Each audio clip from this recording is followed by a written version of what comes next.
back on this sport. He's an 8-time Mr. Olympia. He is the founder of the International Association of Fitness Sciences, none other than Mr. Olympia, Lee Haney.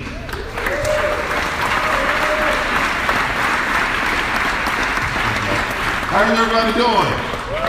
You guys are tired, you're hungry. I heard somebody's stomach growling a few minutes ago. Thirsty, all of that great stuff. But listen, it's a real honor to be here, and a lot of hard work has gone into being here. I realize that. Been there, done that. You guys have made a lot of sacrifices. You beat yourself up for the last, this whole year, really. Because you can't get ready for NPC Nationals in 3 months. It just don't happen. In 3 years, it just don't happen. Sometimes in 10 years, it don't happen. So I realize the sacrifice and dedication it has taken you guys to get here. And so I'm very proud of each and every one of you, and you should also be proud of yourselves. You guys are amongst a select few from all across this United States of America. You made it here to the NPC Nationals. I heard Mike mention that there'll be 60 people that'll turn pro. Let me tell you, in my day, it was only 5 pros a year. Yes, 5 a year. Once you competed and won your class in the NPC Nationals, then the United States team was allowed to go to compete in the IFBB World Championship, where there was bantamweight, lightweight, middleweight, light heavy, and heavy. Only 5 pros a year. Wow, that's heavy. So now you guys can just enjoy yourself, and all of you get to grab your pro cards and take your career to a whole nother level. All these different opportunities out here waiting on you. So it's fantastic, and I'm glad to see bodybuilding where it is today. But let me tell you a little bit about where it was yesterday. Now, sort of why I'm here. I was the first NPC national champion, and also the first junior national champion when the NPC first started. Now, and in that day, I recall standing on the stage when the AAU ran bodybuilding. We could only go on the stage after powerlifting was finished. I recall going on the stage sometime at 1 o'clock in the morning. Bodybuilding was such that the AAU said, oh, okay, you want to have a show? Okay, just get our way, Just move the stuff to the side, and whenever we finish with powerlifting, then we'll give you a little spot on the stage. And let me tell you what a spot on the stage looked like. It was a little square box, maybe 10 by 10. 10 foot wide, 10 foot in length, and so forth, about so high. And then there was a little light that was normally tacked to a pole that came up from the back of the stage, not stage, little square box, 10 by 10, that came up and connected to another pole that came up, and a little halo that hung down. That is the way it was. And you stood upon that little light, and you did your pose, and you did your routines, and that was a show. That was a show. Bodybuilding did not have its own personality. It didn't have it. It didn't have its own voice. It was a leftover. But in 1982, Jim Mannion changed that. Jim got together with Joe and Ben Weeder, and they established the format and a blueprint in which they wanted bodybuilding to look like. They wanted bodybuilding to have its own voice, to be as prestigious as any other sport. And so they set out to establish the National Physique Committee.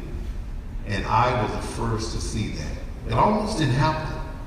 I recall back when there was a bit of turmoil between the AAU and the NPC to decide, okay, who has the rights to this bodybuilding or to these different names, different competitions, where there was a huge court battle. So I'm giving you guys history, because it's important to know where you came from in order to appreciate where you are and where you ultimately want to go, right?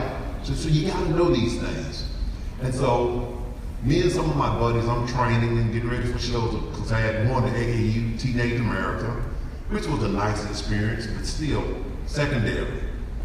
And here I am in 1982, wanted to get ready for my next competition, and I wanted to be a pro, just like you guys do.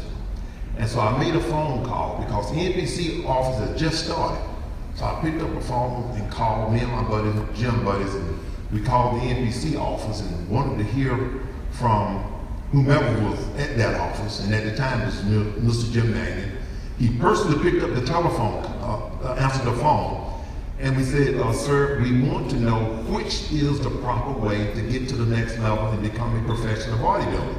Just as I've seen in Muscle and Fitness magazines and so forth. And he said to me, he said, son, the only way you can get there is through the NPC. Not the AAU, not NABA, not WABA, the NPC. And there was a choice that had to be made because some of the other powers that we were saying, no, you got to go AAU in order to make it to professional bodybuilding and IFBB. And so you had these fights going on. But I'm glad that I made the right decision. And that decision was to go with the NPC. And in making that decision, I went on to win the Junior Nationals, the Nationals, then the IFBB World Championship, and ultimately 8-time Mr. Olympia to set that record, baby. Yeah. So that is a look and a glimpse into how it was. And look at it today, you know. As Mr. Olympia, I've had shows on ESPN, the Haney Championship Workout. I had shows on the Trinity Broadcast Network. I was appointed by President Bill Clinton to be the chairman to the President's Council on Physical Fitness and Sports. I've trained Evander Holyfield. They said, well, you can't mix bodybuilding with boxing. Well, guess what? He beat Buster Douglas and Riddick Bowe, world champ. I proved that point. Not only that, Shannon Sharp, Gary Sheffield. I've been training Steve Harvey for the last 9-10 years. So bodybuilding has done a lot for me. And bodybuilding will do a lot for each and every one of you. Live your passion. Do what you do. Remember where you come from.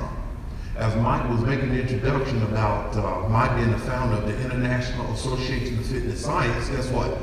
One of the foundations of that is to know, number one, what year did the NPC begin?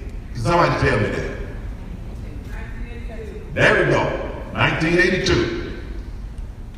And then we ask, who is the founder of the NPC? Then we ask, who's the Master Blaster? Can somebody tell me that? Joe Weider.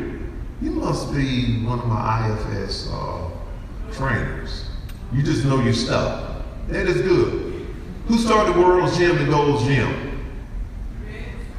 Who? Joe Gold. Joe Gold was the founder of both World's and Gold's Gym. See, it's history like that that gave us voices and made us the sport that we are today. So I want each and every one of you to grasp that. Know where you come from. Be proud of where you come from and hold on to that and don't forget it. I wish you the very best of luck tonight in the show. Go out there and show your stuff, stretch your stuff because, you know, I turned 57 last week. I remember, yeah, thank you. Still married to the same sweetheart in the second grade, my second grade sweetheart, my beautiful wife Shirley. Yes, she remembers all of this. But hold on to your passion, hold on to the things that you love and the things that you hold dear, and be proud of our sport. The NPC is our sport. It is where it all began, and here we are today, all over the country, all over the world, and including the White House. Thank God for each and every one of you, and thank you so much. Have a great time this evening.